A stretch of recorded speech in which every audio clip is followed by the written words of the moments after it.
ಈಗ ಆ, ಗಾಳಿ ಗಾಳಿ ಜೋರಾಗಿ ಬೀಸಿದ್ರೆ ಏನಂತೀವಿ?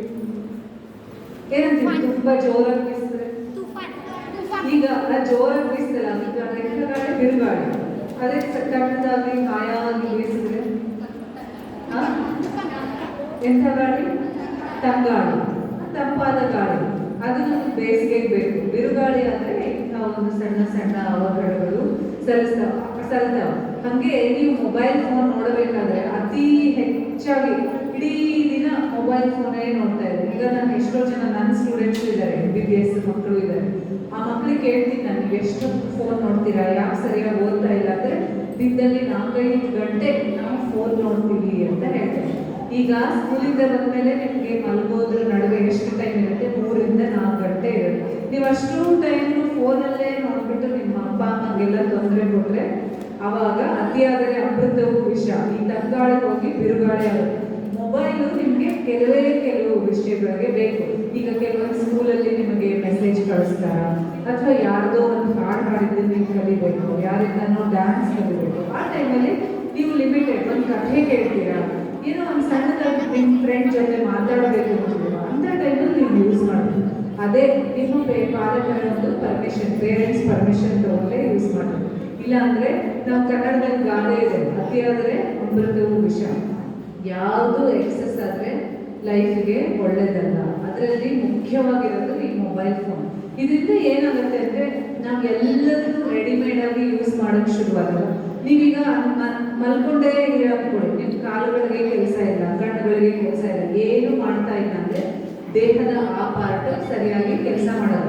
ನೀವು ಎಲ್ಲದಕ್ಕೂ ಮೊಬೈಲ್ನ ಬಳಸ್ತಾ ಇದ್ದೀರಾ ಅಂದ್ರೆ ನಿಮ್ಮ ಬ್ರೈನು ಸ್ಲೋ ಆಗುತ್ತೆ, ನಿಷ್ಕ್ರಿಯ ಆಗುತ್ತೆ, ಕೈಕಾಲುಗಳು ಸರಿಯಾಗಿರೋದಿಲ್ಲ, ವೀಕ್ ಆಗಿರುತ್ತೆ. ಇದರಿಂದ ಅನೇಕ ಕಾಯಿಲೆಗಳು, ಇದೊಂದು ಚಟ. ಅದಕ್ಕೆ ಮಕ್ಕಳಾದವ್ರು ಏನ್ ಮಾಡ್ಬೇಕು? ಇಂಥ ಒಂದು ಸಂಸ್ಕೃತಿ, ನಿಮ್ಗೆ ಇಲ್ಲಿ ಏನೇನು ಕಲಿಸಿದ್ರು? ಭಜನೆಗಳನ್ನು ಕಲಿಸಿದ್ರು, ಶ್ಲೋಕ ಕಲಿಸಿದ್ರು, ಆಟಗಳನ್ನು ಕಲಿಸಿದ್ರು, ಒಳ್ಳೊಳ್ಳೆ ಸಂಸ್ಕೃತಿಯನ್ನು ಕಲಿಸಿದ್ರು. ನೀವು ಇದ್ರ ಬಗ್ಗೆ ಹೆಚ್ಚಿನ ವಿಷಯವನ್ನ ತಿಳ್ಕೊಳ್ಳೋದು. This was just stimulation. ಇಷ್ಟೆಲ್ಲ ಇದೆ ನೋಡ್ರಪ್ಪ, ಇದರಲ್ಲಿ ಯಾವ್ದು ನಿಮಗೆ ಇಷ್ಟ ಆಗುತ್ತೆ ಅದ್ರ ಬಗ್ಗೆ ಹೆಚ್ಚಿನ ಚಿಂತನೆ, ಅಂದ್ರೆ ಹೆಚ್ಚಿನ ರಿಸರ್ಚ್ ಮಾಡಿ, ಹೆಚ್ಚಿನ ವಿಷಯವನ್ನ ಅದ್ರ ಬಗ್ಗೆ ತಿಳ್ಕೋರಿ. ಹಾಗೆ ಬೇರೆಯವ್ರಿಗೂ ಅದನ್ನ ತಿಳಿಸ್ರಿ. ಆ ವಿವೇಕಾನಂದನ ಒಂದು ಅವರು ಜೀವನ ಚರಿತ್ರೆ ಒಂದಷ್ಟು ಘೋಷ ವಾಕ್ಯಗಳನ್ನು ಎಷ್ಟು ಚೆನ್ನಾಗಿ ಹೇಳಿದ್ರು ಅಂದ್ರೆ ನನಗೆ ಅವರ ಕಾನ್ಫಿಡೆನ್ಸ್, ಅವರ ಒಂದು ಕಾನ್ಫಿಡೆನ್ಸ್ ಏನಿತ್ತಲ್ಲ, ಆ ದೃಢತೆ ಆಗಲಿ ಅಥವಾ ಮಾತಿನಲ್ಲಿ ಸ್ಪಷ್ಟತೆ ಆಗಲಿ, ಇಂಥ ಒಂದು ಮಕ್ಕಳು ಮುಂದೆ ಉತ್ತಮ ವಾಗ್ಮಿಗಳಾಗುವ ಒಂದು ಸಂದರ್ಭ ಇರುತ್ತೆ. ಹಾಗಾಗಿ ಆ ನಿಟ್ಟಿನಲ್ಲೇ ಆ ಹುಡುಗ, ಅಂಥ ಮಕ್ಕಳು ಉತ್ತಮ ಒಂದು ಚಿಂತನೆ ಆಗ್ಬೋದು, ಒಳ್ಳೊಳ್ಳೆ ವಿಷಯಗಳನ್ನ ಹೇಳೋದಿರ್ಬೋದು, ಧೈರ್ಯವಾಗಿ ನಾವು ಜನರ ಎದುರಿಗೆ ಅದನ್ನ ಹಂಚ್ಕೊಳ್ಳೋದಿರ್ಬೋದು.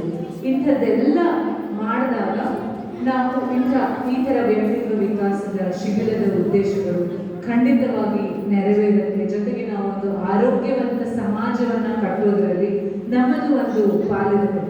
ಜಾನಪದ ಕವಿಯೊಬ್ಬರು ಹೇಳ್ತಾರೆ, ನಾವೆಲ್ಲ ಇರುವುದು 3 ದಿನ, ಹೇಳು ನಮಗ್ಯಾಕೆ ಇಲ್ಲದ ಮರುಳುತನ, ಇರುವಾಗ ಜನರಿಗೆ ಬೇಕಾಗಿ ನಾವು ಇರಬೇಕು ಮರದ ನೆರಳಾಗಿ. ಮರ ಎಷ್ಟೊಂದು ನಮಗೆ ಹೂ ಕೊಡುತ್ತೆ, ಹಣ್ಣು ಕೊಡುತ್ತೆ, ಜೊತೆಗೆ ನೆರಳು ಕೊಡುತ್ತೆ. ಬರೀ ತಾನೇ ಗ್ರೋ ಆಗ್ತಾ ಆಕಾಶದ ಹತ್ರ ಮುಟ್ಟುತ್ತಾ ಹೋಗಲ್ಲ, ಹರಡುತ್ತೆ. ಯಾಕಂದ್ರೆ ನೆರಳನ್ನ ಕೊಡುತ್ತೆ, ಹೂ ಕೊಡುತ್ತೆ, ಹಣ್ಣು ಕೊಡುತ್ತೆ. ಅದಕ್ಕೆ ನಾವೆಲ್ಲ ಇರುವುದು 3 ದಿನ, ಹೇಳು ನಮಗ್ಯಾಕೆ ಇಲ್ಲದ ಮರುಳುತನ.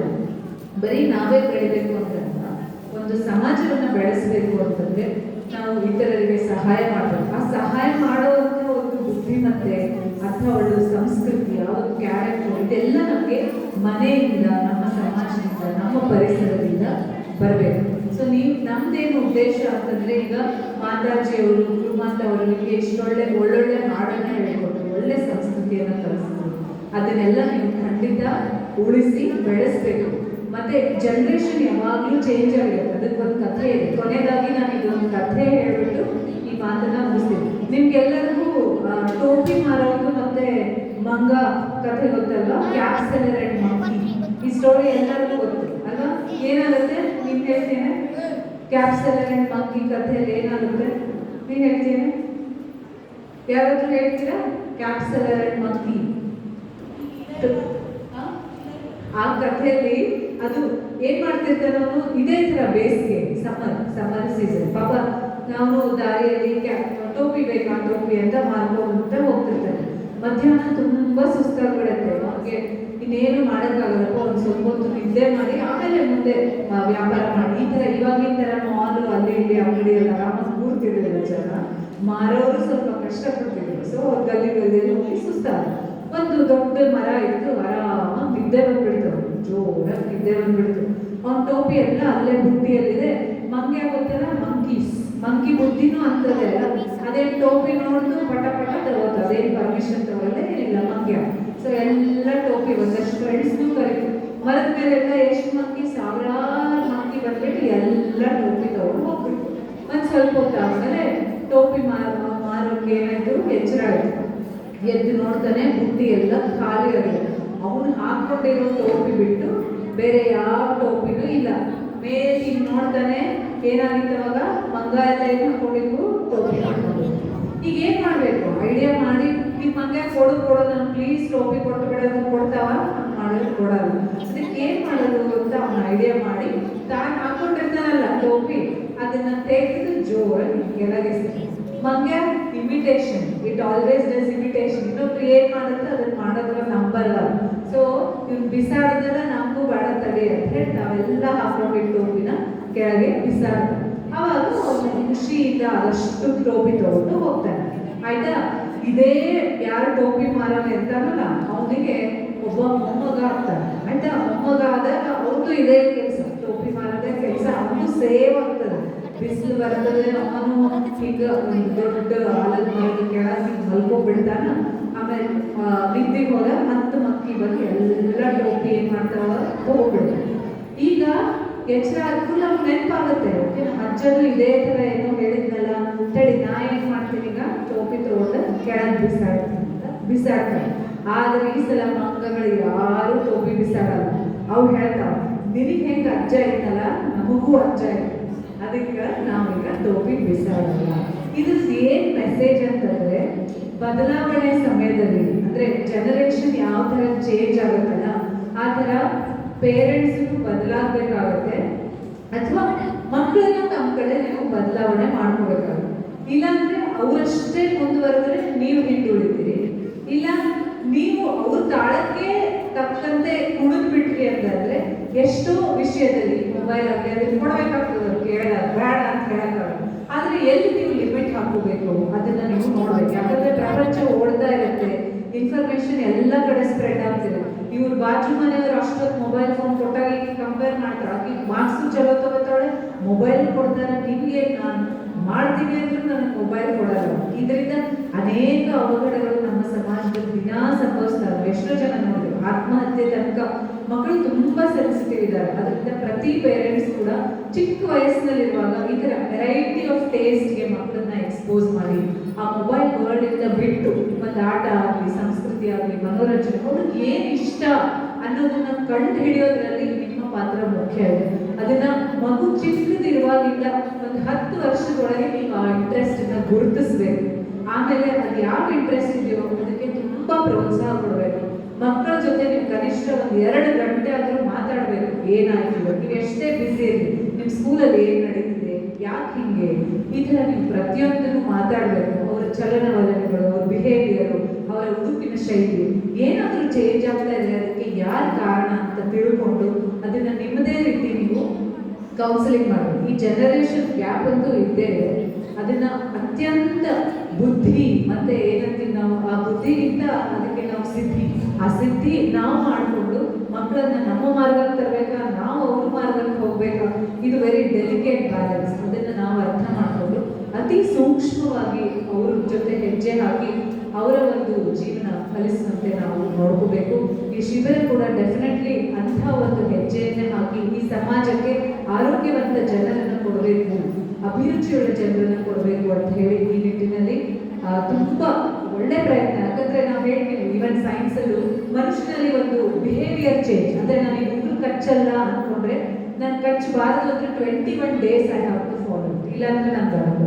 ದಿನ ಬೆಳಗ್ಗೆ 5 ಗಂಟೆಗೆ ನಾನು ಪೂಜೆ ಮಾಡ್ತೀನಿ ಅಂದ್ರೆ ಅದನ್ನ 21 ದಿನ ಮಾಡಿದಾಗ ಮಾತ್ರ 22ನೇ ದಿನ ಅದು ನಿಮ್ಮ ಬಿಹೇವಿಯರ್ ಅಲ್ಲಿ ಅಬ್ಸರ್ವ್ ಆಗುತ್ತೆ. ಆ ಕಾರಣಕ್ಕೆ ಅದು ತುಂಬಾ wonderful thing is 20 days. They have done it for 20 days. So ನಾಳೆ ಇವ್ರು ಏನ್ ಮಾಡಿದ್ರು ಅದನ್ನ ನೀವು ಖಂಡಿತವಾಗಿ ತಪ್ಪಿಸ್ಬೇಡಿ. ಅವಾಗ ಖಂಡಿತ ಅಟ್ಲೀಸ್ಟ್ ನೀವು ಮಾಡಿದ 100% ಅಂದ್ರೆ ಒಂದು 50% ಆದ್ರೂ ನಿಮ್ಮ ಮಕ್ಕಳು ಅದನ್ನ ಅಬ್ಸರ್ವ್, ಕೆಲವೊಂದು ಮಕ್ಕಳು 100% ಮಾಡ್ತಾರೆ ನೋಡೋರು, ಅವ್ರು ಅದನ್ನ ಅಬ್ಸರ್ವ್ ಮಾಡಿ ಮನೆಯಲ್ಲೂ ಕೂಡ ಅದನ್ನ ಎನ್ಕರೇಜ್ ಮಾಡಿ. ಅವ್ರು ಬಿಸಿ ಅಂತಿಲ್ಲ, ಅವ್ರಿಗೆ ಎಷ್ಟು ಸಾಧ್ಯ ಆಗುತ್ತೋ ಅಷ್ಟು ಅವ್ರನ್ನ ಬ್ಯುಸಿ ಆಗಿರಿ. ಯಾಕಂದ್ರೆ ಅವರ ನರ್ವ್ಸ್ ನಮಗಿಂತ 1000 ಪಟ್ಟು ಜಾಸ್ತಿ ಪೊಟೆನ್ಷಿಯಲ್, ಎಲ್ಲನೂ ಅಬ್ಸರ್ವ್ ಮಾಡೋ ಸಾಮರ್ಥ್ಯ ಇದೆ. ಅವರ 7 ಬೀಳುಗಳಲ್ಲಿ ನೀವು ಯಾವಾಗಲೂ ಜೊತೆಯಾಗಿರಿ ಅಂತ ಹೇಳ್ತಾ ಇಷ್ಟು ಹೊತ್ತು ಮಾತನಾಡಲು ಅವಕಾಶ ಕೊಟ್ಟ ಮತ್ತೆ ಪೇಷನ್ಸ್ ಇಂದ ಕೇಳಿದ ಪುಟಾಣಿ ಮಕ್ಕಳಿಗೆ, ಪೋಷಕರಿಗೆ ಅವಕಾಶ ಕೊಟ್ಟ ಮಾತಾಜಿಯವರಿಗೆ, ನನ್ನನ್ನು ಪರಿಚಯಿಸಿದ ಪುಟಾಣಿ ಎಲ್ಲರಿಗೂ ಸಹ ಧನ್ಯವಾದಗಳನ್ನು ಸಲ್ಲಿಸ್ತಾ ನನ್ನ ಮಾತನ್ನು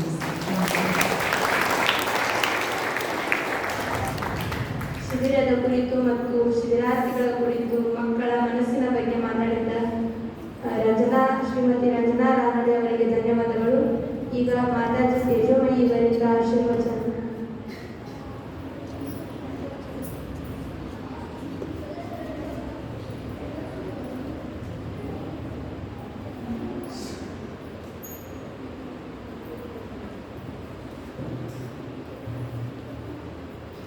ओम पवित्रं चित्तमे स्नान पवित्रं जीवनं तथा पवित्रता स्वरूपिणी तस्मै कुर्मः नमः.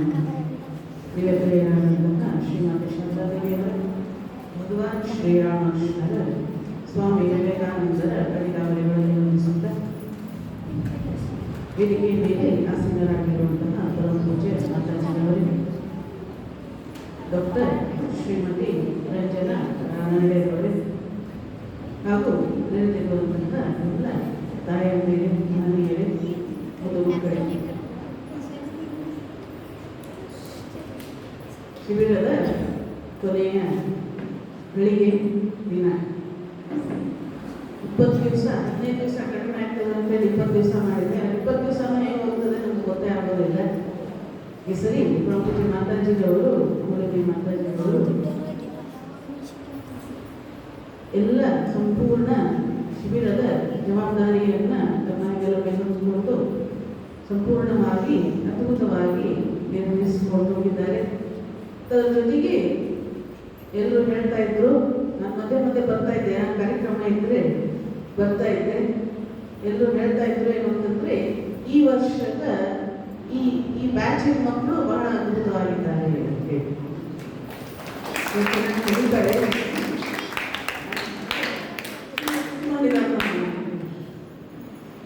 ಅಲ್ಲ. ಸುಮ್ಮನೆ ಕೂತ್ಕೊಳ್ಳೋದೇ ಒಂದು ಈಗಿನ ಕಾಲಕ್ಕೆ ಕಲಿಯೋದಕ್ಕೆ ಸುಮ್ಮನೆ ಕೂತ್ಕೊಳ್ಳೋದೇ ಒಂದು ಸಾಧನೆ, ಹೌದಲ್ವ? ಅದರಿಂದ ಅವರಲ್ಲಿ ಆ ಕೆಪಾಸಿಟಿ ಇದೆ, ನಮಗದು ಖಚಿತ ಆಗಿದೆ. ಆದರೆ ಅದನ್ನು ಆ ಒಂದು ಕೆಪಾಸಿಟಿಯನ್ನು ಬೆಳೆಸುವಂಥ ಕೆಪಾಸಿಟಿ ನಿಮ್ಮಗಳಲ್ಲಿದೆಯಾ? ಅದು ಅರ್ಥ ಇತ್ತು. ಅವರು ಒಬ್ಬೊಬ್ಬರು ಏನೇನೋ ಆಗ್ಬೋದು ಗೊತ್ತಿಲ್ಲ, ಹೌದಲ್ವ?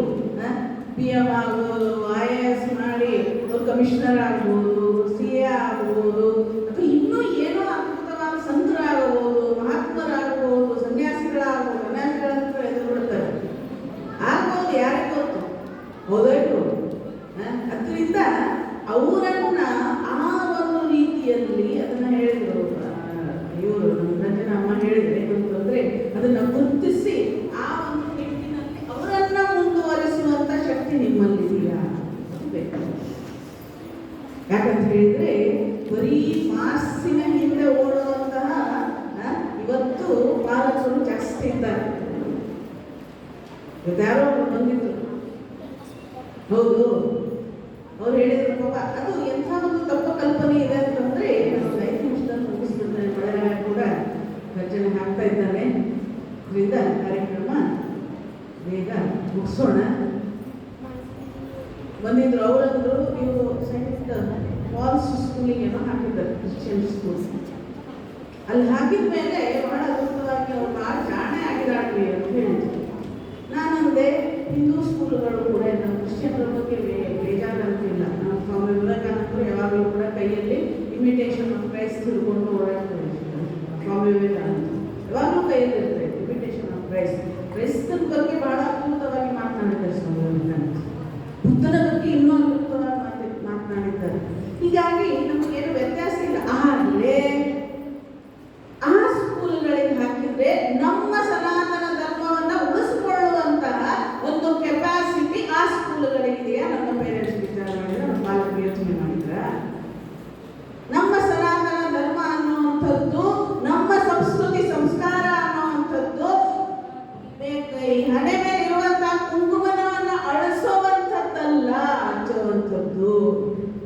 ಹೌದು, ಕೈಯಲ್ಲಿ ಬಳೆ ಹಾಕೊಳ್ಳುವಂಥದ್ದು, ಮೈ ತುಂಬ ಬಟ್ಟೆ ಹಾಕೊಳ್ಳುವಂಥದ್ದು, ಇದು ನಮ್ಮ ಭಾರತೀಯ ಸಂಸ್ಕೃತಿ. ಮತ್ತು ನಾವೆಲ್ಲ ಭಾರತೀಯರಾಗಿದ್ದರೆ ಈ ಸಂಸ್ಕೃತಿಯನ್ನ ನಾವು ಚಾಚು ತಪ್ಪದೆ ಏನ್ ಮಾಡಬೇಕಾಗ್ತದೆ?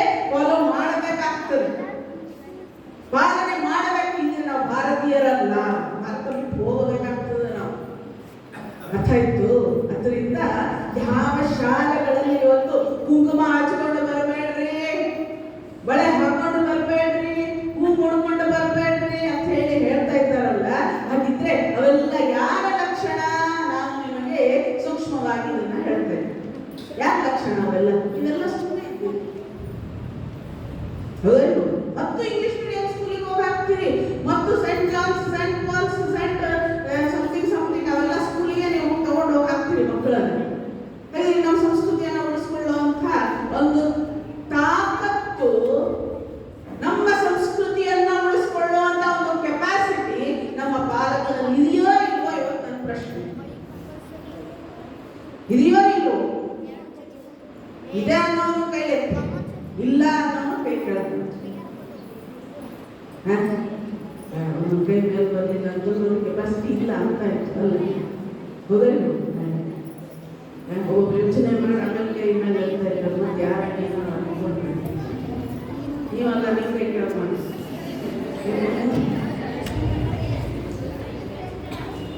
ಮಕ್ಕಳು ಇರ್ತಾ ಇರ್ತಾರೆ ಕೈಯಲ್ಲಿ, ಹೌದಲ್ವ?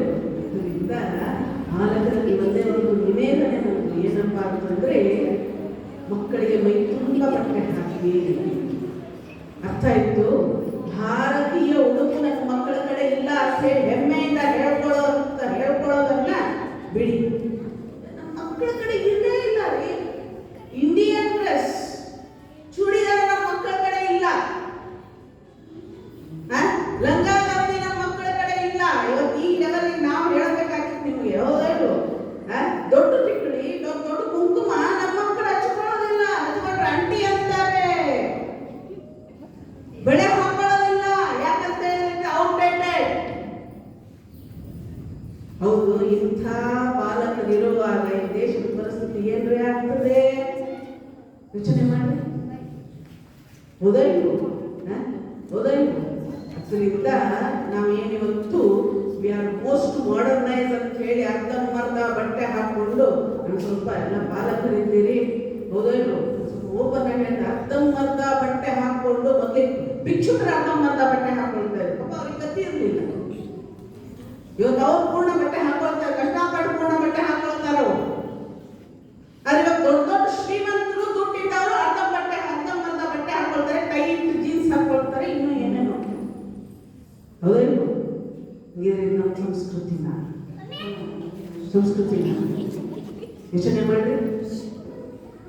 ಅದರಿಂದ ದಯವಿಟ್ಟು ನಿಮ್ಮ ಕಡೆಗೆ ನಾನು ಒಂದೇ ವಿನಂತಿಯನ್ನ ಮಾಡ್ಕೊಳ್ತೀನಿ.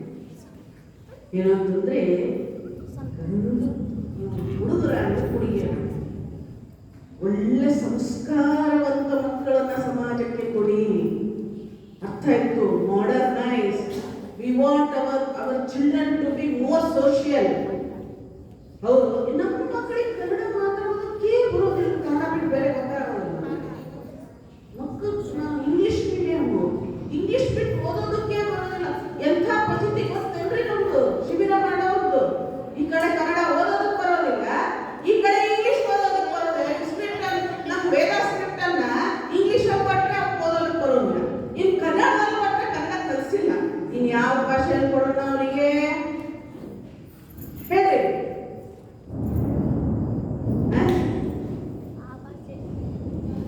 ಹೌದಲ್ವ? ಇದರಿಂದ ಕನ್ನಡ ಕಲಿಸ್ರಿ, ಇಂಗ್ಲಿಷು ಕಲಿಸ್ರಿ. ನಾವೆಲ್ಲ ಕಲಿತಿದ್ದೇವೆ, ಇಂಗ್ಲಿಷ್ ಕಲ್ತಿಲ್ಲ ಅಂತ ಕಲ್ತಿದ್ದೇವೆ. ಅದು ಕನ್ನಡ ಕಲಿಸ್ರಿ, ಮಾತೃಭಾಷೆ. ಹೌದಲ್ವ? ಮಾತೃಭಾಷೆ. ಅದನ್ನ ನಾವು ಫ್ಯಾಷನ್ ಮಾಡ್ಕೊಂಡ್ಬಿಟ್ಟಿದ್ದಾರೆ ನಮ್ಮ ಪೇರೆಂಟ್ಸು, ನಮ್ಮ ಸ್ಟೂಡೆಂಟ್ಸು ಕೂಡ. ಪಾಪ ಏನು ಮಾಡ್ತಾರೆ, ಯಾವ ಥರ ತಂದೆ ತಾಯಿ ಇರ್ತಾರ ಆ ಥರ ಮಕ್ಕಳು ಇರ್ತಾರೆ. ನನಗೆ ಇಂಗ್ಲಿಷ್ ಕನ್ನಡ ಬರೋದಿಲ್ಲ ಅಂತ ಹೇಳ್ತಾರೆ. ಮತ್ತೆ ಯಾಕೆ ಕರ್ನಾಟಕದಲ್ಲಿದೆ, ಮಹಾರಾಷ್ಟ್ರಕ್ಕೆ ಹೋಗು, ಇಲ್ಲೋ ಹೊರಗೆ ಹೋಗು ಅಂತ ಹೇಳೋದು. ಅದರಿಂದ ದಯವಿಟ್ಟು ಒಂದು ಮಾತೃಭಾಷೆ, ಎರಡನೇದು ಮೈ ತುಂಬ ಬಟ್ಟೆ. ಅರ್ಥ ಆಯ್ತು? ಇದನ್ನ ಆಮೇಲೆ ಹಣೆ ತುಂಬ ಕುಂಕುಮ ಅರ್ಥ ಆಯ್ತು? ಬಳೆ ಇಷ್ಟು ನೀವು ಮಕ್ಕಳಿಗೆ ಇವತ್ತು ಹೇಳಿಲ್ಲ ಅಂತಂದ್ರೆ ನೀವು ಶಿಕ್ಷಣ ಕೊಡ್ತಿರೋ ಬಿಡ್ತಿರೋ. ಇವತ್ತು ಎಂಥ ಶಿಕ್ಷಣವನ್ನ ನಮ್ಮ ಶಾಲೆಗಳು ನಮ್ಮ ಮಕ್ಕಳಿಗೆ ಕೊಡ್ತಾ ಇದ್ದಾರೆ ಅಂತಂದ್ರೆ ಸಂಸ್ಕಾರ ರಹಿತ, ಸಂಸ್ಕೃತಿ ರಹಿತ ಶಿಕ್ಷಣವನ್ನ ಕೊಡ್ತಾ ಇದ್ದಾರೆ. ಅರ್ಥ ಆಯ್ತು? ಎಂಥ ಶಿಕ್ಷಣ? ಸಂಸ್ಕಾರ ಸಂಸ್ಕೃತಿ ರಹಿತ ಶಿಕ್ಷಣ, ಭಾವನಾ ರಹಿತ ಶಿಕ್ಷಣ. ಇವತ್ತು ವೃದ್ಧಾಶ್ರಮಗಳು ಯಾಕೆ ಜಾಸ್ತಿ ಆಗ್ತಾ ಇದ್ದಾರೆ? ಯಾಕಂತ ಹೇಳಿದ್ರೆ ಭಾವನೆಗಳೆಲ್ಲ ಮಕ್ಕಳಿಗೆ. ನಿಮ್ಮನ್ನೆಲ್ಲ ಏನ್ ಅನ್ಕೊಂಡಿದ್ದಾರೆ ಗೊತ್ತೇನೋ? ಅವರು ನನಗೆ ಯಾವಾಗ ಏನ್ ಬೇಕೋ ಅದನ್ನ ಕೊಡಿಸುವಂತ ಯಂತ್ರಗಳು ಅನ್ಕೊಂಡ್ಬಿಟ್ಟಿದ್ದಾರೆ. ಅರ್ಥ ಆಯ್ತು? ನೀವು ಆರಾಮಿಂದ ಅನ್ಕೊಂಡ್ರಿ. ಯಾರೋ ಬಂದು ನನ್ನ ಮಗನಿಗೆ ಅದನ್ನ ಹಚ್ಚಬೇಡ್ರಿ, ಸೇವೆ ಮಾಡೋದು ಹಚ್ಚಬೇಡ್ರಿ, ಕಸ ಗುಡಿಸೋದಕ್ಕೆ ಹಚ್ಚಬೇಡ್ರಿ, ನೆಲ ಬರ್ಸೋದು ನಾವು ಹಚ್ಚೋದೆ. ಯಾಕಂತ ಹೇಳಿದ್ರೆ ಮಾರ್ಗ್ರೆಟ್ ಎಲಿಜಬೆತ್ ನೋಬಲ್, ಯಾವ ಸೋದರಿ ನಿವೇದಿತ, ಅವಳು ಐರ್ಲೆಂಡ್ನಿಂದ ಬಂದಂತಹ ಮಹಿಳೆ, ಸ್ವಾಮಿ ವಿವೇಕಾನಂದರಿಂದ ಪ್ರಭಾವಿತಳಾದಂತಹ ಮಹಿಳೆ. ಬಂದು ಕಲ್ಕತ್ತಾ ಒಂದು ಆ ಸಿಟಿಯಲ್ಲಿ, ಹೌದು, ಅಲ್ಲಿ ಎಂಥ ಒಂದು ಪರಿಸ್ಥಿತಿ ಇತ್ತು ಭಾರತದ್ದು. ಕಸ್ತೂರ್ಬಾಗೆ ಕಸ ಗುಡಿಸಿದ್ಲಲ್ರಿ ಅವಳು. ನಾವಿವತ್ತು ನಮ್ಮ ಮಕ್ಕಳಿಗೆ ಅದನ್ನ ಮಾಡಿಸ್ಬೇಡ್ರಿ, ಇದನ್ನ ಮಾಡಿಸ್ಬೇಡ್ರಿ, ನಿಮ್ಮನ್ನು ನೋಡ್ಕೊಳ್ಳೋದಿಲ್ಲ ಅವರು, ನಿಮ್ಮನ್ನು ನೋಡ್ಕೊಳ್ಳೋದಿಲ್ಲ. ನೆನಪಿಟ್ಕೊಳ್ಳಿ, ಯಾವ ಶಾಸ್ತ್ರದಲ್ಲಿದೆ ಗಂಡು ಮಕ್ಕಳು ಕಸ ಗುಡಿಸಬಾರ್ದು ಅಂತ ಹೇಳಿ? ಯಾವ ಶಾಸ್ತ್ರದಲ್ಲಿದೆ ಗಂಡು ಮಕ್ಕಳು ಕೆಲಸ ಮಾಡಬಾರ್ದು ಅಂತ ಹೇಳಿ? ತೋರಿಸ್ರಿ ನನಗೆ ತಗೊಂಬಂದು. ಅರ್ಥ ಆಯ್ತು? ಅದರಿಂದ ಹೆಣ್ಣು ಮಕ್ಕಳು ಮಾಡಬೇಕು ಅನ್ನೋದು ಎಲ್ಲೂ ಬರೋದು ಕೊಟ್ಟಿಲ್ಲ, ಅದು ಮಾಡಬೇಕು. ಗಂಡು ಮಕ್ಕಳು ಮಾಡಲೇಬೇಕು. ಯಾಕಂತ ಹೇಳಿದ್ರೆ ಆಶ್ರಮ ಸೇವೆ. ಅರ್ಥ ಆಯ್ತು? ಅದರಿಂದ ಆ ಒಂದು ನಿಟ್ಟಿನಲ್ಲಿ ಇವತ್ತು ಯಾವ ಮಗುವನ್ನ ನೀವು ತಲೆ ಮೇಲೆ ಇಟ್ಟುಕೊಂಡು ನಾನು ಕಷ್ಟಪಟ್ಟೆ, ನನ್ನ ಮಗಳು ನನ್ನ ಮಗ ಕಷ್ಟ ಪಡಬಾರ್ದು ಅಂತ ಹೇಳಿ ನೀವು ಬಹಳ ಬುದ್ಧಿನಿಂದ ಅವನ್ನ ಬೆಳೆಸ್ತಾ ಇದ್ದೀರಲ್ಲ ಪಾಲಕರೇ, ನೀವೇನ್ ಮಾಡ್ತಾ ಇದ್ದೀರಿ, ದೇಶಕ್ಕೆ ಎಂಥವರನ್ನ ಕೊಡ್ತಾ ಇದ್ದೀರಿ ಅದನ್ನ ಯೋಚನೆ ಮಾಡಿ. ಅರ್ಥ ಆಯ್ತು? ನಮಗೆ ಸ್ವಾಮಿ ವಿವೇಕಾನಂದರ ಭಾಷೆಯಲ್ಲಿ ಹೇಳಬೇಕು ಅಂತಂದ್ರೆ ಕುರಿ ಮರಿಗಳು ಬೇಕಾಗಿಲ್ಲ ನಮಗೆ. ಬ್ಯಾ ಅಂತ ಹೇಳಿ ಏನೋ ಒಂದು ಸ್ವಲ್ಪ ಕಷ್ಟ ಬಂತು ಅಂತಂದ್ರೆ ಬ್ಯಾ ಅಂತ ಹೇಳೋದು ನಾವು ಬೇಕಾಗಿಲ್ಲ. ನಮ್ಮ ಲಿಸ್ಟಲ್ಲಿ ಔಟು, ನಮ್ಮ ಲಿಸ್ಟ್ ಸ್ವಾಮಿ ವಿವೇಕಾನಂದ ಲಿಸ್ಟ್. ಹೆಂಗಿರ್ಬೇಕು? ಸಿಂಹ ಸದೃಶವಾದ ವ್ಯಕ್ತಿತ್ವ. ಈ ಶಬ್ದ ಕೇಳಿದ್ರೆ ಮೈ ರೋಮಾಂಚನ ಆಗ್ತದೆ. ಛಲ ಹೆಂಗಿರ್ಬೇಕು ಮಕ್ಕಳಲ್ಲಿ? ಒಂದು ಮಾರ್ಕ್ಸ್ ಕಡಿಮೆ ಬಿದ್ರೆ ಇವತ್ತು ಆತ್ಮಹತ್ಯೆ ಮಾಡ್ಕೊಳ್ತಾರೆ ಮಕ್ಕಳು. ಯಾಕಂತ ಇದಕ್ಕೆ ಕಾರಣ ಮನೆ ಪರಿಸ್ಥಿತಿ, ಮನೆ ವಾತಾವರಣ. ಅದರಿಂದ ಆತ್ಮವಿಶ್ವಾಸ ಇಲ್ಲ. ಅದರಿಂದ ಆ ಒಂದು ನಿಟ್ಟಿನಲ್ಲಿ ಅವರ ಒಂದು ವ್ಯಕ್ತಿತ್ವ ಹೆಂಗಿರಬೇಕು ಅಂತಂದ್ರೆ ಸಿಂಹ ಸದೃಶವಾದ ವ್ಯಕ್ತಿತ್ವ. ಸ್ವಾಮೀಜಿ ಹೇಳ್ತಾರೆ ಛಲ ಹೆಂಗಿರಬೇಕು ಅಂತಂದ್ರೆ ಛಲಗಾರ ಹೋಗಿ ಹಿಮಾಲಯದ ಎದುರುಗಡೆ ಹೋಗಿ ಆ ಹಿಮಾಲಯ ಪುಡಿ ಪುಡಿ ಆಗುವಂತಂದ್ರೆ ಕ್ಷಣಾರ್ಧದಲ್ಲ ಪುಡಿ ಪುಡಿ ಆಗಬೇಕಂತೆ. ಇಡೀ ಸಮುದ್ರದ ನೀರನ್ನ ಕ್ಷಣಾರ್ಧದಲ್ಲಿ ನಾನು ಆಕರ್ಷಣೆ ಕುಡಿತೇನೆ ಅಂತಂದ್ರೆ ಅದು ಸೆಕೆಂಡ್ ಅಲ್ಲಿ ಆ ಕೆಲಸ ಆಗಬೇಕು. ಅರ್ಥ ಆಯ್ತು? ಬರೀ ಹಿಮಾಲಯವನ್ನ ನೋಡ್ತಾ ನಿಂತ್ಕೊಳ್ಳೋದಲ್ಲ, ಹೋಗಿ ಪುಡಿ ಪುಡಿ ಮಾಡುವಂತ ಶಕ್ತಿ ಬರಬೇಕು. ಅಂತ ಮಕ್ಕಳು ಇವರೆಲ್ಲ ಇದೆ, ಇವರಿಗೆ ಆ ಶಕ್ತಿ. ನಿಮಗದನ್ನು ಬೆಳೆಸುವಂತ ಕೆಪಾಸಿಟಿ ನೀವು ಬೆಳೆಸ್ಕೊಂಡ್ರಿ. ಅರ್ಥ ಆಯ್ತು? ಇದರಿಂದ ಈ ಸಂಸ್ಕಾರ ಶಿಬಿರ, ವ್ಯಕ್ತಿತ್ವ ನಿರ್ಮಾಣ ಶಿಬಿರ ಬರೀ ಏನಪ್ಪಾ ಅಂತಂದ್ರೆ ಒಂದಿಷ್ಟು ಏನೋ ಆಶ್ರಮ ಇದೆ, ಒಂದಿಷ್ಟು ಆಕ್ಟಿವಿಟೀಸ್ ಮಾಡಬೇಕು ಅಂತ ಹೇಳಿ ಮಾಡೋದಿಲ್ಲ ನಾವು. ನಮ್ಮ ದೇಶದ ಆಸ್ತಿ. ಅರ್ಥ ಆಯ್ತು? ನಮ್ಮ 4ರಿಂದ 5 ತಾಸು ಆಮೇಲೆ ಬರ್ತಾ ಸಾಯಂಕಾಲವರೆಗೂ ಸಮಯ ಹೋಗ್ತದೆ, ನಮಗ್ ಚಿಂತೆ ಇಲ್ಲ. ಆದ್ರೆ ಇವ್ರು ಹೇಳಿದ್ದಾರಲ್ಲ, ಇವರೆಲ್ಲ ನಮ್ಮ ದೇಶದ ಆಸ್ತಿ. ನಮ್ಮ ದೇಶಕ್ಕಾಗಿ ಇವರನ್ನ ತಯಾರು ಮಾಡುವಂತ, ನಮ್ಮ ಭಾರತಾಂಬೆಯ ಒಂದು ಸೇವೆಗಾಗಿ ಇವರನ್ನ ತಯಾರು ಮಾಡುವಂತ ಒಂದು ಕೈಂಕರ್ಯ ಇದು ಶಿಬಿರ. ಅರ್ಥ ಆಯ್ತು? ಅದಕ್ಕೆ ನಾವು ಶಿಬಿರಗಳನ್ನ ಮಾಡುವಂಥದ್ದು. ಅರ್ಥ ಆಯ್ತು? ಅದರಿಂದ ಇವರು ಕಲ್ತಿದ್ದಾರೆ. 20 ದಿವಸ ನಮ್ಮ ಕಡೆಗಿದ್ದಾರೆ. ಅರ್ಥ ಆಯ್ತು? ಆ 20 ದಿನಗಳಲ್ಲಿ ಮಗು ಏನನ್ನ ಕಲಿತದೆಯೋ ಅದನ್ನ ಮನೆಯಲ್ಲಿ ಪಾಲಕರು ಮುಂದುವರಿಸ್ಕೊಂಡು ಎಷ್ಟು ಜನ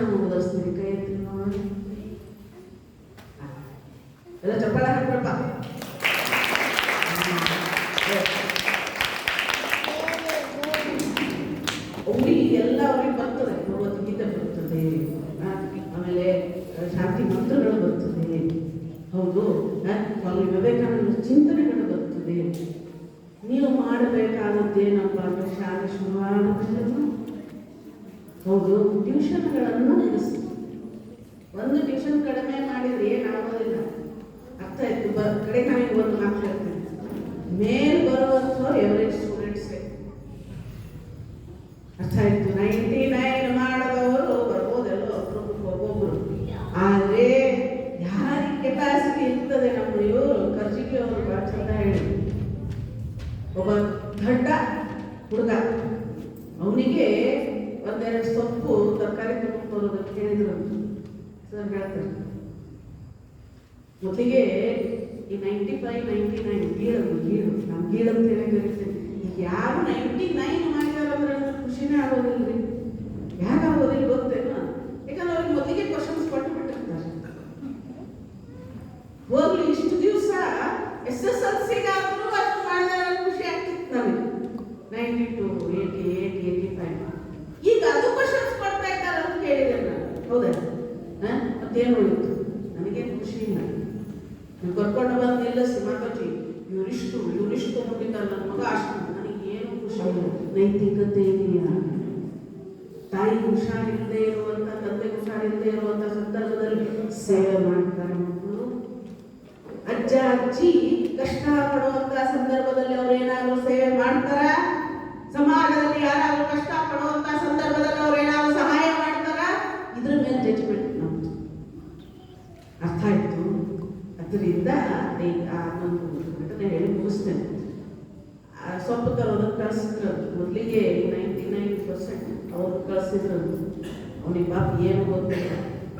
ಒಂಥರ ಹೆಂಗಿರ್ತಾರೆ ಅವರು ಅಂತಂದ್ರೆ ಒಂಥರ ಓದಿ ಓದಿ ಓದಿ ಓದಿ. ಅದಕ್ಕೆ ಸ್ವಾಮಿ ವಿವೇಕಾನಂದ ಜಾಸ್ತಿ ಪುಸ್ತಕಗಳನ್ನು ಹೋಗ್ಬೇಡ್ರಿ, ಜಾಸ್ತಿ ಪುಸ್ತಕಗಳನ್ನ ಓದೋದಕ್ಕೆ ಹೋಗ್ಬೇಡ್ರಿ, ತಲೆ ಕೆಟ್ಟು ಹೋಗ್ತದೆ.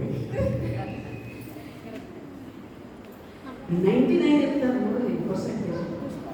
ಅವರು ಓದಿ ಓದಿ ಓದಿ ಓದಿ ತಲೆಯಲ್ಲಿ ಏನು ಇರೋದಿಲ್ಲ, ಕಾಮನ್ ಸೆನ್ಸ್ ಇರೋದಿಲ್ಲ, ಹೌದು. ಯಾಕಂದ್ರೆ ಹೊರಗಡೆ ಹೋಗೇ ಇಲ್ಲ. ನಿಮಗಲ್ಲ, ಅವನು ಕಳ್ಸಿದ್ರು. ಅವ ಏನ್ ಮಾಡಿದ, ಹೋದ ಸ್ವಲ್ಪ ನಮ್ಮ ಕಡೆ ಹೋದ, ದುಡ್ಡು ಕೊಟ್ಟು ಕಳ್ಸಿದ್ರು ಸರ್. ಹೋಗಿ ಏನ್ ಮಾಡಿದ, ಸೊಪ್ಪು ಕೊಟ್ಟ. ಸೊಪ್ಪು ನಮಗೂ ಅದೇ ಕಾಯ್ತಾ ಇದ್ದ, ಯಾರಾದ್ರೂ ಬರ್ಲಿ, ಮೂತ್ರ ಬರ್ಲಿ ಅವ್ರಿಗೆ ಕೊಟ್ಟು ಬಿಡೋಣ. ಒಣಗಿ ಸೊಪ್ಪು ಕೊಟ್ಟು ಕಳ್ಸಿದ್ರು. ತಗೊಂಬಂದ ಇವನು. ಏನ್ ಹೆಂಗ್ ಸೊಪ್ಪು ತರ್ತಾರೆ, ಯಾವ ತರ ಸೊಪ್ಪು ಇರ್ತದೆ ಏನು ಗೊತ್ತಿಲ್ಲ, ತಗೊಂಬಂದ. ಹೌದು, ₹5 ಒಂದು ಸುರು ತಗೊಂಬಂದ. ಎಂಥದ್ದು? ಒಣಗಿ ಸೊಪ್ಪು, ಹೌದು. ನೀವು ಆಮೇಲೆ ಆ ಗುರುಗಳು ಇನ್ನೊಂದು ವಿದ್ಯಾರ್ಥಿಯನ್ನ ಕರೆದ್ರು. ಅವರು 50 to 60% ಎವರೇಜ್. ಅವರಿಗೆ ತುಂಬ ಹೋದ, ಕೊಟ್ಟರು ಸರ್ ₹5 ಕೊಟ್ಟರು. ಸ್ವಪ್ನವನ ಕಡೆ ಹೋದ. ನೀವು ಸ್ವಪ್ನವನ್ನು ಕಾಯ್ತಾ ಇದ್ದಾರೆ, ಇನ್ನೊಂದೆರಡು ಸೂರು ಉಳಿತಲ್ಲ, ಇವ್ ಕಡೆ ಕೊಟ್ಟು ಕಳಿಸ್ಬಿಡೋಣ ಅಂತೇಳಿ. ಅವನಂದ, ನೀ ಎಂಥ ಸೊಪ್ಪು ಕೊಡ್ತೀನಿ? ನಾನು ಗುರುಗಳಿಗಾಗಿ ಸೊಪ್ಪನ್ನು ತಗೊಂಡು ಹೋಗ್ತಾ ಇದ್ದೇನೆ. ಹೌದು, ಎಂಥ ಸೊಪ್ಪು ಕೊಡ್ತೀನಿ ನೀನು, ಫ್ರೆಶ್ ಇದ್ದಿದ್ದು ತೆಗಿ ಹೊರಗಡೆ ಅಂತ. ಯಾಕಂದ್ರೆ ಅವನಿಗೆ ನಾಲೆಜ್ ಇತ್ತು, ಕಾಮನ್ ಸೆನ್ಸ್. ಅವನಂದ, ನಾವು ಗಾಬರಿ ಆಗ್ಬಿಟ್ಟ. ಅಂಗಡಿ ಅವನು ತೆಗೆದ ಹೊರಗಡೆ. ಎಷ್ಟು ಅಂತ ಕೇಳಿದ, ₹5 ಕೇಳಿದ. ₹5 3 ಮಾಡು. ನಮ್ಮ ಗುರುಗಳಿಗೆ ₹5 3 ಮಾಡು, ತಗೋತೇನೆ, ತಗೊಳ್ಳೋದಿಲ್ಲ ಅಂತ ಹೊರಟ. ಅವ್ನು ಕರೆದ, ಅಂಗಡಿ ಅವನು ಕರೆದು ಆ 3 ಸೊಪ್ಪನ್ನು, ಫ್ರೆಶ್ ಸೊಪ್ಪು ತಗೊಂಡ್ಬಂದು 3 ಸೊಪ್ಪು ತಗೊಂಡು ಬಂದಾರೆ. 60% ಮಾಡಿದವನು. ಹೌದು, ಇದು ಕಾಮನ್ ಸೆನ್ಸ್, ಹೌದು. ಮಕ್ಕಳನ್ನ ರೂಮಲ್ಲಿ ಕೂಡ ಹಾಕಿ ಅಲ್ಲೇ ಊಟ ತಗೊಂಡು ಹೋಗಿ ಊಟ ಮಾಡಿಸಿ, ಅವ್ರು ಏನು ಪಾಪ ಪೇಷಂಟ್ ಏನ್ರಿ, ಪೇಷಂಟ್ ಏನ್ರು ಮಾಡಲೇಬೇಕು ನೋಡು. ಕಾಂಪಿಟೇಷನ್ ದಯವಿಟ್ಟು ನಮ್ಮ ದೇಶದ ಆಸ್ತಿ ನಿಮ್ಮ ಕಡೆ ಹೋಗ್ಬೇಕು. ಹೌದು, ಅವರನ್ನು ಒಂದು ಅದ್ಭುತವಾಗಿ ಒಬ್ಬ ವ್ಯಕ್ತಿಯನ್ನಾಗಿ, ಸಂಪೂರ್ಣ ವ್ಯಕ್ತಿಯನ್ನಾಗಿ ರೂಪಿಸುವಂಥ ಜವಾಬ್ದಾರಿ ನಮ್ಮ ಕಡೆ. ಆತ್ಮವಿಶ್ವಾಸಕ್ಕೆ ಏಕಾಗ್ರತೆಯನ್ನು ಬೆಳೆಸಿ ಅದ್ಭುತವಾದ ಸಂಸ್ಕಾರ, ಪಾಯಿಂಟ್ ಟು ಬಿ ನೋಟೆಡ್, ಸಂಸ್ಕಾರ, ಸಂಸ್ಕೃತಿ ಮತ್ತೆ ಸನಾತನ ಧರ್ಮದ ಅದ್ಭುತ ವಿಚಾರಗಳನ್ನ ಅವರಲ್ಲಿ ತುಂಬಿ ಏನಪ್ಪಾ ಅಂತಂದ್ರೆ ಇವತ್ತು ಎಷ್ಟೊಂದು ಕೇಸುಗಳಾಗ್ತಾ ಇದೆ. ನೀವು ದಿನ ಅಂದ್ರೆ ಪೇಪರ್ ಓದ್ತೀರಿ, ನ್ಯೂಸ್ ಕೇಳ್ತೀರಿ, ಹೌದೋ ಇಲ್ವೋ?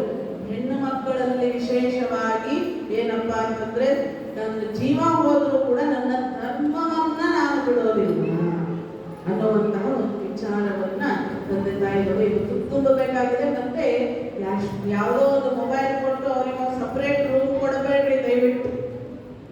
ಒಂದು ವಯಸ್ಸು ಬರೋವರೆಗೂ ಕೊಡಬೇಡ್ರಿ. ಅವ್ರು ಯಾರ ಜೊತೆ ಮಾತನಾಡ್ತಾರೆ, ಯಾರ ಜೊತೆ ಚಾಟ್ ಮಾಡ್ತಾರೆ, ಯಾರ ಜೊತೆಗೆ ಅವ್ರು ಕಾಂಟ್ಯಾಕ್ಟ್ ಇಟ್ಕೊಂಡಿದ್ದಾರೆ ಅನ್ನುವಂಥದ್ದು ನಿಮಗೆ ಗೊತ್ತಾಗೋದಿಲ್ಲ. ಅರ್ಥ ಆಯ್ತು? ಆದ್ದರಿಂದ ನಿಮ್ಮ ಕಣ್ಣೆದುರುಗಡೆನೇ ಇರಲಿ. ಮೈಯೆಲ್ಲ ಕಣ್ಣಾಗಿ ಇವತ್ತು ಮಕ್ಕಳನ್ನ ಕಾಯುವಂಥ ಪರಿಸ್ಥಿತಿ ಬಂದಿದೆ. ಅದರಿಂದ ಆ ಒಂದು ನಿಟ್ಟಿನಲ್ಲಿ ಬಹಳಷ್ಟು ಮುದ್ದು ಮಾಡಬೇಡಿ, ಎಷ್ಟು ಪ್ರೀತಿ ಮಾಡಿ ಮುದ್ದು ಮಾಡಿ ನಮ್ಮ ದೇಶದ ಒಂದು ಭವಿಷ್ಯವನ್ನು ಹಾಳು ಮಾಡಬೇಡಿ ಅಂತ ಹೇಳ್ತಾ, ಮತ್ತೆ ಅದ್ಭುತವಾಗಿ ಎಲ್ಲ ಮಾತನಾಡಿದ್ರು. ಮತ್ತೆ ಇವರೆಲ್ಲ ಒಬ್ಬೊಬ್ಬರು ಕೂಡ ಅದ್ಭುತರಾಗಲಿ. ಆ ಒಂದು ವಿವೇಕಾನಂದರ ಒಂದು ಆಶೀರ್ವಾದ ವಿಶೇಷವಾಗಿ ಇವರ ಮೇಲೆ ಇರಲಿ ಅಂತ ಹೇಳಿ ನಾನು ಪ್ರಾರ್ಥನೆಯನ್ನು ಮಾಡ್ಕೊಳ್ತಾ ಎರಡು ಮಾತನ್ನ ಶ್ರೀಮತಿ ಶಾರದಾದೇವಿಯವರ ಚರಣಗಳಿಗೆ ಅರ್ಪಿಸ್ತೇನೆ.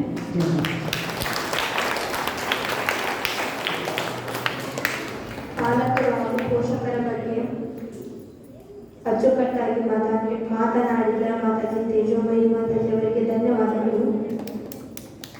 ಈಗ ಬಹುಮಾನ ವಿತರಣ ಮಾತಾಜಿ ಅಮೂಲ್ಯಮಯಿ ಅವರು ನಡೆಸಿಕೊಡಬೇಕಾಗಿ ವಿನಂತಿ.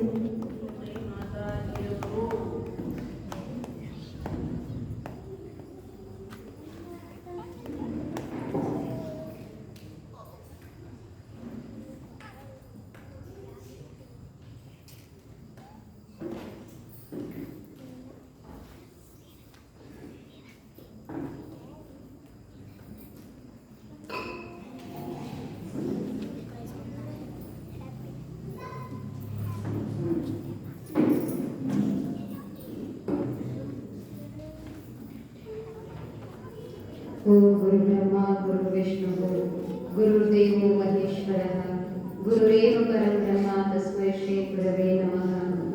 ಜನನೀಂ ಶಾರದಾಂ ದೇವೀಂ ರಾಮಕೃಷ್ಣಂ ಜಗದ್ಗುರುಂ ಪಾದಪದ್ಮೇ ತಯೋ ಶ್ರೀತ್ವಾ ಪ್ರಣಮಾಮಿ ಮುಹುರ್ಮುಹುಃ.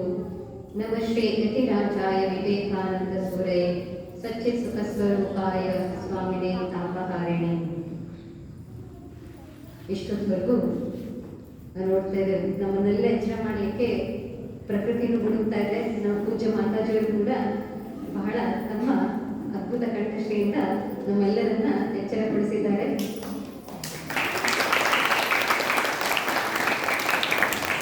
ಅದೇ ರೀತಿಯಲ್ಲಿ ಇವತ್ತು ನಾವೆಲ್ಲ ಕಾಳಜಿ ಮಾಡ್ತಾರಂತ ಮಕ್ಕಳ ಕುರಿತಾಗಿ ಅದ್ಭುತ ವಿಚಾರಗಳನ್ನ ಇವತ್ತಿನ ಅತಿಥಿಗಳಾಗಿ ಆಗಮಿಸಿದ ಡಾಕ್ಟರ್ ರಂಜನಾ ದಾಂಡೆ ಅವರು ಕೂಡ ಬಹಳ ಅದ್ಭುತವಾಗಿ ನಮಗೆ ತಿಳಿಸ್ಕೊಟ್ಟಿದ್ದಾರೆ. ಮುಂದೆ ನಾವು ಈ ಒಂದು ಸ್ಪರ್ಧೆಗಳನ್ನ ಈ ಶಿಬಿರದಲ್ಲಿ ಇಟ್ಕೊಂಡಿದ್ವಿ. ಆ ಸ್ಪರ್ಧೆಗಳನ್ನ ಆಯೋಜನೆ ಮಾಡಿದ್ವಿ. ಮುಖ್ಯವಾಗಿ ನಾವೇನಾದ್ರೂ ಕಲಿತದ್ದು ಎಕ್ಸ್ಪ್ರೆಸ್ ಆಗ್ಬೇಕಂದ್ರೆ ಪರೀಕ್ಷೆ, ಅಭ್ಯಾಸದಲ್ಲಿ ಪರೀಕ್ಷೆ ಮಾಡ್ತೇವೆ. ಈ ಒಂದು ಕಲಿಕೆಯಲ್ಲಿ ಸ್ಪರ್ಧೆಗಳು ನಾವು ಗಮನಿಸಿದ್ದೇನಪ್ಪಾ ಅಂತಂದ್ರೆ ಕಲಿಸುವಾಗ ಆರಾಮಾಗಿ ಕ್ಯಾಶುವಲ್ ಆಗಿ ಇರ್ತಾರೆ. ಕಾಂಪಿಟೇಷನ್ ಅಂತ ತಕ್ಷಣ ಎಲ್ಲ ಚಿತ್ಕೊಂಡ್ಬಿಡ್ತಾರೆ. ಹಾಗೆ ಆ ಮಕ್ಕಳಲ್ಲಿರೋ ಪ್ರತಿಭೆ ಇನ್ನೂ ಒಂದು ತೀವ್ರತೆಯನ್ನ ಪಡ್ಕೊಳ್ಳಿ, ಆ ಒಂದು ಗಂಭೀರತೆಯನ್ನ ಪಡ್ಕೊಳ್ಳಿ ಅಂತ ಈ ಸ್ಪರ್ಧೆಗಳು ಬಹಳಷ್ಟು ಆ ಮಕ್ಕಳಲ್ಲಿ ಅವುಗಳನ್ನ ತಂದಿದೆ ಅಂತ ಹೇಳ್ಬೋದು.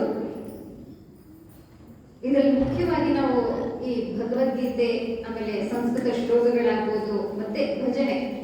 ಪ್ರಾರಂಭದಲ್ಲಿ ಹೇಳಿದ್ರಲ್ಲ ಮಾತಾಜಿ, ಯಾವ ಒಂದು ಲಿಪಿಯನ್ನು ಓದಿ ಬರ್ದಂತ ಇದ್ದವರು ಕೂಡ ಕ್ರಮೇಣ ಬೈ ಪ್ರಾಕ್ಟೀಸ್ ಆ ಎಲ್ಲ ಭಜನೆಗಳನ್ನ ಇವತ್ತು ಎಷ್ಟು ಅದ್ಭುತವಾಗಿ ಹೇಳಬಲ್ಲ ಮುಂದೆ ಪ್ರದರ್ಶನ ಮಾಡಿದ್ದಾರೆ. ಅದನ್ನ ಚೆನ್ನಾಗಿ ಕಲ್ತ್ಕೊಂಡ್ರು. ಕಡೆಗೆ ನಾವಿಲ್ಲಿ ಈ ಒಂದು ಶಿಬಿರವನ್ನ ಆಯೋಜನೆ ಮಾಡಲಿಕ್ಕೆ ನಾವಷ್ಟೇ ಅಲ್ಲ, ನಮ್ಮ ಜೊತೆಗೆ ಹಲವಾರು ಮಾತೆಯರು ಮತ್ತು ಮಹನೀಯರು ಕೂಡ ಕೈ ಜೋಡಿಸಿದ್ದಾರೆ. ಅವರದು ಕೂಡ ಬಹಳ ಅದ್ಭುತವಾದ ಒಂದು ಸವರ್ಪಡೆ ಅಂತ ಹೇಳ್ಬೋದು.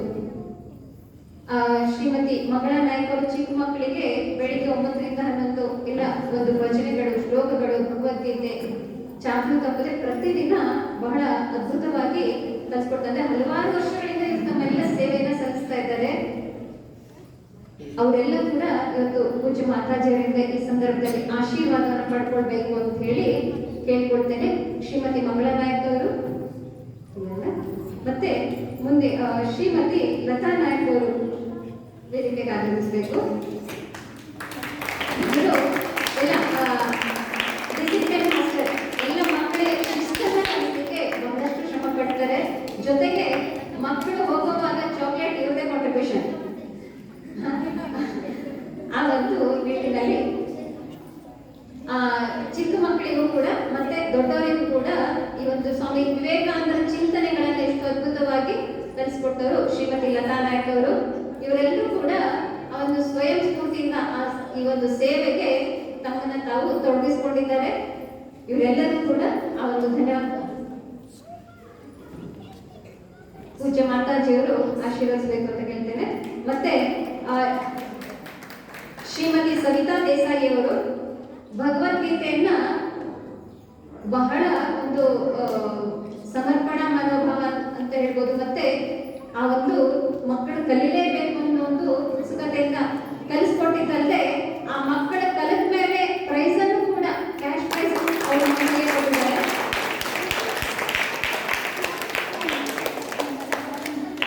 ಶ್ರೀಮತಿ ಸವಿತಾ ದೇಸಾಯಿ ಅವರು ಅವರ ಪತಿದೇವರಾದಂತ ಶ್ರೀ ದೇಸಾಯಿ ಅವರು ಈ ಒಂದು ಸೇವೆಯನ್ನು ಸಲ್ಲಿಸಿದ್ದಾರೆ. ಅವ್ರಿಗೂ ಈ ಸಂದರ್ಭದಲ್ಲಿ ಧನ್ಯವಾದಗಳನ್ನ ತಿಳಿಸ್ತೇನೆ.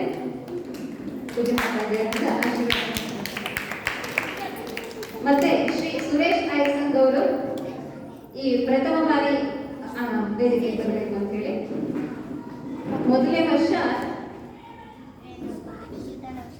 ಅವರು ಚಿಕ್ಕ ಮಕ್ಕಳಿಗೆ ಆ ಒಂದು ಎಲ್ಲ ಶ್ಲೋಕ ಮತ್ತೆ ಹಾಡುಗಳನ್ನ ಕಲಿಸ್ಕೊಡ್ಬೇಕು ಅಂತ ಅವರಿಗೆ ಹೇಳಿಕೊಂಡಾಗ ನಾವು ನೋಡಿದ್ವಿ. ಅವ್ರ ಮಕ್ಕಳು ಕೂಡ ಬಹಳ ಅದ್ಭುತವಾಗಿ ಆ ಶ್ಲೋಕ ಪಠಣಗಳೆಲ್ಲ ಮಾಡ್ತಾ ಇದ್ರು. ಅವರು ಕೂಡ ಒಪ್ಕೊಂಡು ಆ ಒಂದು ಸೇವೆಯನ್ನು ಸಲ್ಲಿಸಿದ್ದಾರೆ. ಪೂಜ್ಯ ಮಾತಾಜಿಯವರಿಂದ ಅವರು ಆಶೀರ್ವಾದ ಪಡ್ಕೊಳ್ಬೇಕು ಅಂತ ಹೇಳಿ ಶ್ರೀಮತಿ ಸಂಧ್ಯಾ ಪಾಯ್ದೇವರು, ನಂತರ ರಮ್ಯಾ ಶಾನೆ ಅವರು ಸ್ವಲ್ಪ ಹೊತ್ತಿನ ಮುಂಚೆ ಅಷ್ಟೇ ಹೇಳಿದ್ರು. ಸಂಸ್ಕೃತವನ್ನ ಬಹಳ ಒಂದು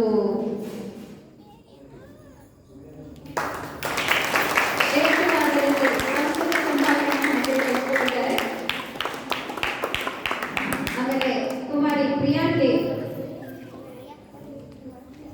ನೃತ್ಯವನ್ನ ಮಕ್ಕಳಿಗೆ ಕಲಿಸ್ಕೊಟ್ಟಂತ ನಮ್ಮ ಆಶ್ರಮದ ಸ್ವಯಂ ಸೇವಕಿ ಪ್ರಿಯಾ.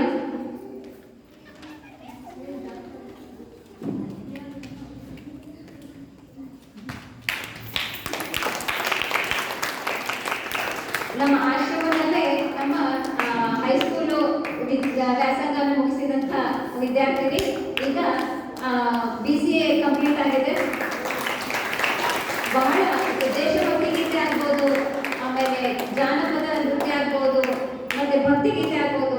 ಆ ಸ್ಟೆಪ್ಸ್ ಎಲ್ಲ ಎಷ್ಟು ಅದ್ಭುತವಾಗಿ ಆ ಮಕ್ಕಳಿಗೆ ಮಕ್ಕಳ ಮಟ್ಟಿಗೆ ಅಷ್ಟು ಚಿಕ್ಕ ಅಂದ್ರೆ ಸರಳವಾಗಿರ್ಬೇಕು, ಬಹಳ ಸುಂದರವಾಗಿರ್ಬೇಕು. ಆ ರೀತಿ ಮಕ್ಕಳನ್ನು ನೀವು ಈಗ ಅದನ್ನ ನೋಡ್ಲಿಕ್ಕಿದ್ದೀರಿ, ನೃತ್ಯಗಳನ್ನ ಅದನ್ನ ಕಲಿಸ್ಕೊಟ್ಟಂತ ನಮ್ಮ ಆಶ್ರಮದ ಸ್ವಯಂ ಸೇವಕಿ.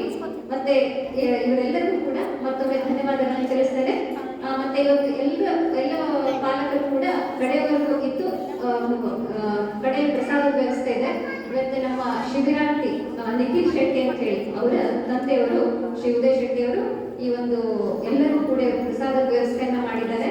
ಆದ್ದರಿಂದ ನಾವು ನಿಶ್ಚಿಂತೆಯಾಗಿ ಪೂರ್ಣ ಕಾರ್ಯಕ್ರಮವನ್ನು ಅಟೆಂಡ್ ಮಾಡಿ ಆಮೇಲೆ ಕೊನೆಗೆ ಪ್ರಸಾದವನ್ನು ಸ್ವೀಕರಿಸಿ ಹೋಗ್ಬೇಕು ಅಂತ ಹೇಳಿ ವಿನಂತಿಸ್ಕೊಳ್ತೇನೆ.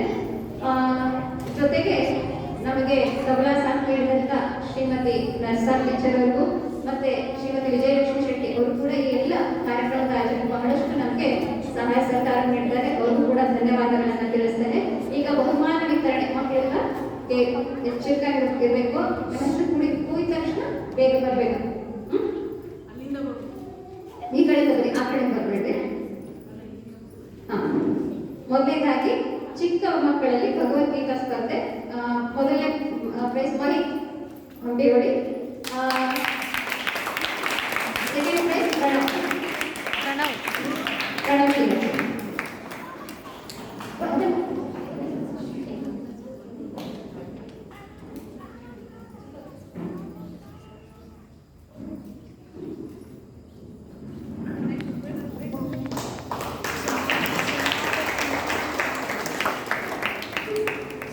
ದೊಡ್ಡವರಲ್ಲಿ ಈ ಭಗವದ್ಗೀತೆಯಲ್ಲಿ ಬಹುಮಾನ ಪಡ್ಕೊಂಡವರು ಕುಮಾರಿ ತೇಜಸ್ವಿನಿ, ಕುಮಾರಿ ವೈಷ್ಣವಿ, ತೇಜಸ್ವಿನಿ ವೈಷ್ಣವಿ.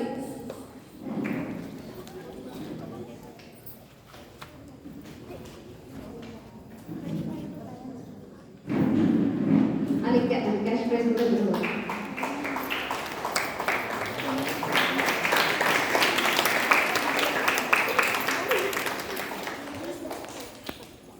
ಸಮರ್ಥ್ ಮತ್ತು ಯಶಸ್ವಿನಿ, ಸಮರ್ಥ್ ಹಾಗೂ ಯಶಸ್ವಿನಿ.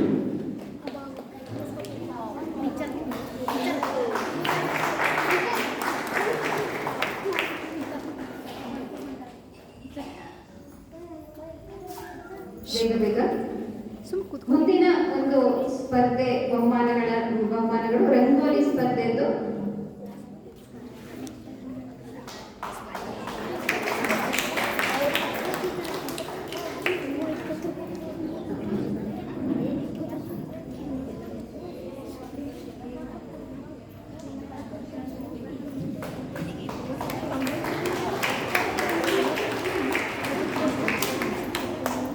ಪ್ರಥಮ ಬಹುಮಾನ ಗಾಯತ್ರಿ, ದ್ವಿತೀಯ ಬಹುಮಾನ ಪುಷ್ಪ, ಕುಮಾರಿ ಪುಷ್ಪ,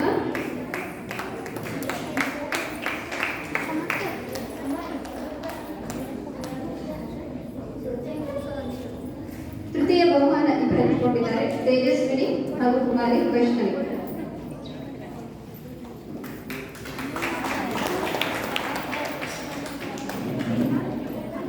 ಅನೇಕ ಕ್ರೀಡೆಗಳಲ್ಲೂ ಕೂಡ ನಾವು ಸ್ಪರ್ಧೆಯನ್ನು ಏರ್ಪಡಿಸಿದ್ವಿ. ಅದರಲ್ಲಿ ಮೊದಲನೇದಾಗಿ ಫ್ರಾಕ್ ಜಂಪ್,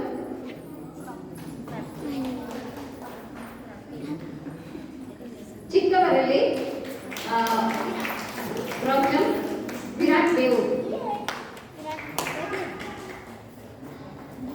ದೊಡ್ಡವರಲ್ಲಿ ಹುಡುಗಿಯರು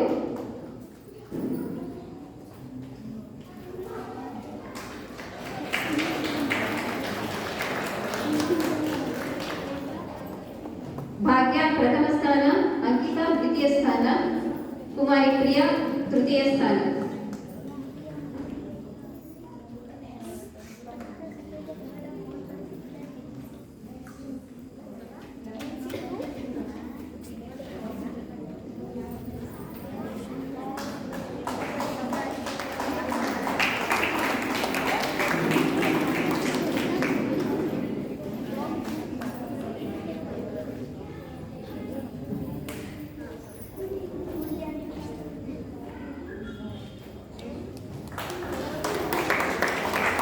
Senior boys ಸಾಮ್ರಾಟ್ ಫಸ್ಟ್ ಪ್ರೈಸ್, ದ್ವಿತೀಯ ಬಹುಮಾನ ಸುಚೇತ್, ತೃತೀಯ ಬಹುಮಾನ ಚಿನ್ಮಯ್.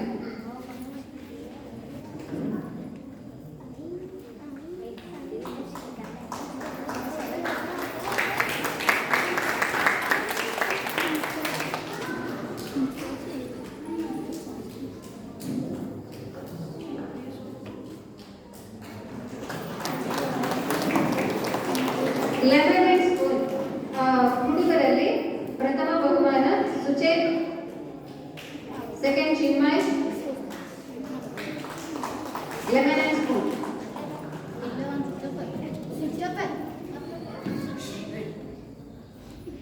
ಎಷ್ಟೆಲ್ಲ ಹೇಳ್ಬೇಕ್ರು? ತೃತೀಯ ಸಾಮ್ರಾಟ್, ಕುಮಾರ್ ಸಾಮ್ರಾಟ್. ಹುಡುಗಿಯರಲ್ಲಿ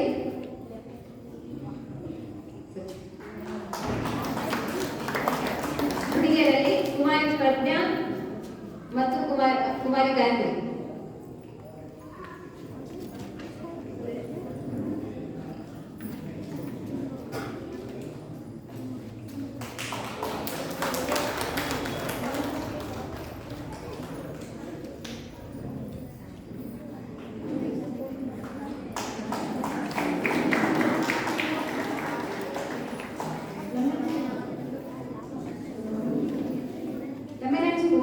प्रज्ञा बस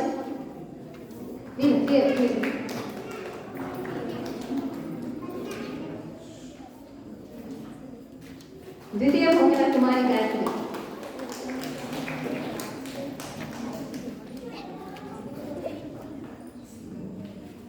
ಓಟದಲ್ಲಿ ಸ್ಪರ್ಧೆ ರನ್ನಿಂಗ್ ಜೂನಿಯರ್ಸ್ ಅಲ್ಲಿ ಚಿಕ್ಕವರಲ್ಲಿ ವಿರಾಟ್ ಫಸ್ಟ್ ಪ್ರೈಸ್, ಮಹಿ second prize, ಸ್ವರಾಲಿ third prize.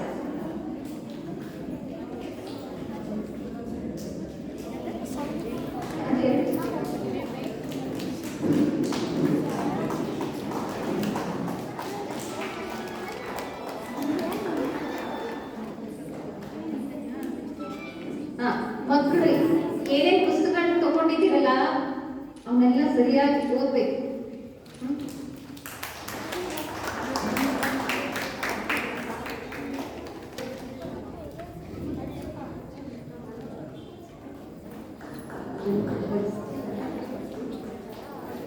Senior girls ದೊಡ್ಡವರು ಪ್ರಥಮ ಬಹುಮಾನ ಕುಮಾರಿ ತೇಜಸ್ವಿನಿ,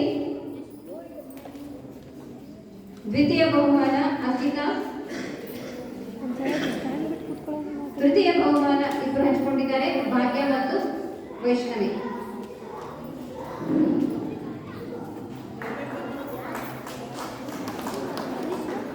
ದೊಡ್ಡವರಲ್ಲಿ ಹುಡುಗರು ಮೊದಲನೇ ಬಹುಮಾನ ಪ್ರಥಮ್, ದ್ವಿತೀಯ ಬಹುಮಾನ ವಿರಾಟ್, ತೃತೀಯ ಬಹುಮಾನ ಸುಚಿತ್. ರಿಲೇ ಹುಡುಗಿಯರದು ಫಸ್ಟ್ ಪ್ರೈಸ್ ಪಡ್ಕೊಂಡ ಟೀಮ್ ನಲ್ಲಿರೋರು ಪ್ರಜ್ಞಾ, ಕುಮಾರಿ ಪ್ರಿಯಾ,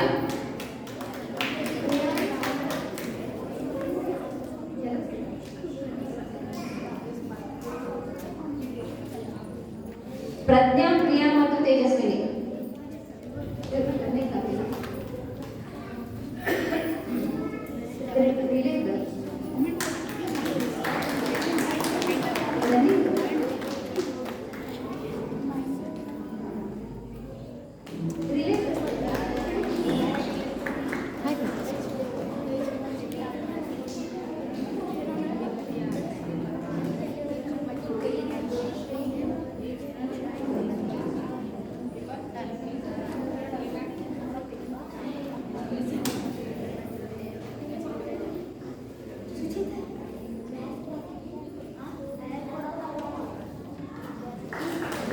ತೇಜಸ್ವಿನಿ ರನ್ನಿಂಗ್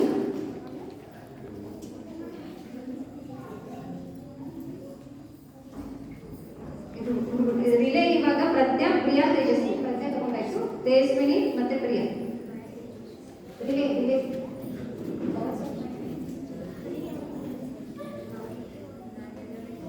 ಆಮೇಲೆ ದೊಡ್ಡ ಮಕ್ಕಳು ಹುಡುಗರು ವಿರಾಟ್, ಸಾಮ್ರಾಟ್, ಚಿನ್ಮಯ್, ರೋಹಿತ್.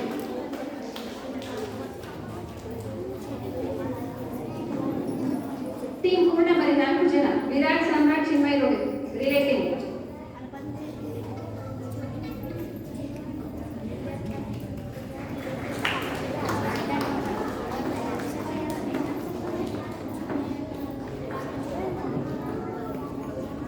ಮುಂದೆ ಲಾಸ್ಟ್ ಕಾಂಪಿಟೇಷನ್ ಭಜನೆಯಲ್ಲಿ ಬಹುಮಾನ ಅಂತ ಪಡ್ಕೊಂಡಂತ ಒಂದು ಟೀಮ್.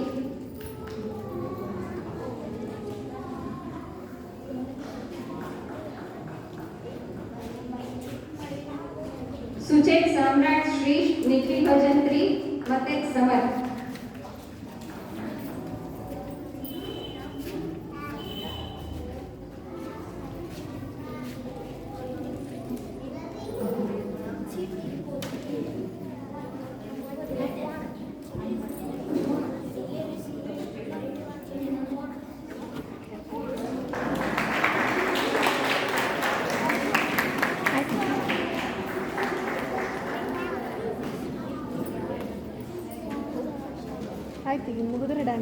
ಇನ್ನೊಂದು ಮುಖ್ಯವಾದ ಒಂದು ಪ್ರಕಟಣೆ ಇದೆ. ಈ ಒಂದು ಶಿಬಿರದ ಮುಕ್ತಾಯ ಜೊತೆ ಇದೆಲ್ಲದೂ ಕೂಡ ಕೊನೆ ಆಗ್ತಾ ಇಲ್ಲ. ಜೂನ್ ಇಂದ ಪ್ರತಿ ಭಾನುವಾರ ಆಶ್ರಮದಲ್ಲಿ ವಿಶೇಷವಾಗಿ ಒಂದು ಪರ್ಸನಲ್ ಡೆವಲಪ್ಮೆಂಟ್ ಕ್ಲಾಸಸ್ ಅಂದ್ರೆ ವ್ಯಕ್ತಿತ್ವ ವಿಕಸನದ ತರಗತಿಗಳು ನಡೆಯುತ್ತದೆ. ಬೆಳಿಗ್ಗೆ 9:30ರಿಂದ 11 ಗಂಟೆವರೆಗೂ. ಅದು 1 ವರ್ಷಕ್ಕೆ 1000 rupees ಫೀಸ್ ಇಟ್ಟಿದ್ದೇವೆ.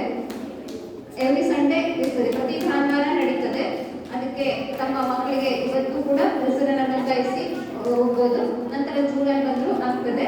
ಮತ್ತೆ ಇನ್ನೊಂದು ಮುಖ್ಯವಾದದಂದ್ರೆ ಮೇ 4ರಿಂದ 24 2ನೇ ಬ್ಯಾಚ್ ನಾವು ಶಿಬಿರವನ್ನ ಆಯೋಜನೆ ಮಾಡಿದ್ದೇವೆ. ಅದರಲ್ಲೂ ಕೂಡ ತಮ್ಮ ಪರಿಚಯದವರು ಮತ್ತೆ ಮಕ್ಕಳು ಯಾರಾದರೂ ಮಕ್ಕಳು, ಮುಖ್ಯವಾಗಿ ನಾವು ಈ ಒಂದು 10ರಿಂದ 15 ವರ್ಷದ ಮಕ್ಕಳು ಅಂದ್ರೆ 5th to 10th ಕಾನ್ಸಂಟ್ರೇಟ್ ಮಾಡ್ತೀವಿ. ಅಂದ್ರೆ ಆ ಒಂದು ವಯಸ್ಸಿನಲ್ಲಿ ಮುಖ್ಯವಾಗಿ ಆ ಒಂದು ಕಲಿಸುವಂಥದ್ದು ಮತ್ತೆ ಆ ಒಂದು ಏನು ಒಂದು ಚಂಚಲ ಪ್ರವೃತ್ತಿಸೋದು ಅದನ್ನ ಒಂದು ಸ್ಥಿರ ಮಾಡಲಿಕ್ಕೆ ಪ್ರಯತ್ನ ಮಾಡುವಂಥದ್ದು, ಅದಕ್ಕೆ ಕಾನ್ಸಂಟ್ರೇಟ್ ಮಾಡ್ತಾ ಇದ್ದೇವೆ. ಆ ನಿಟ್ಟಿನಲ್ಲಿ ತಾವೆಲ್ಲರೂ ಕೂಡ ಒಂದು ಸಹಕಾರವನ್ನ ನೀಡಬೇಕು, ಆ ಮಕ್ಕಳಿಗೆ ಪ್ರೋತ್ಸಾಹಿಸಿ ಈ ಒಂದು ಶಿಬಿರಕ್ಕೆ ಕಳಿಸಬೇಕು ಅಂತ ಹೇಳಿ ತಮ್ಮೆಲ್ಲೂ ಕೂಡ ವಿನಂತಿಸಿಕೊಳ್ತೇನೆ. ಎಲ್ಲ ಬಹುಮಾನ ಪಡೆದುಕೊಂಡಂತ ಎಲ್ಲ ಮಕ್ಕಳಿಗೂ ಶುಭಾಶಯಗಳನ್ನು ಹಾರೈಸ್ತಾ ಈ ಒಂದು ಕಾರ್ಯಕ್ರಮ ಮುಕ್ತಾಯ ಮಾಡ್ತೇನೆ. ಧನ್ಯವಾದ.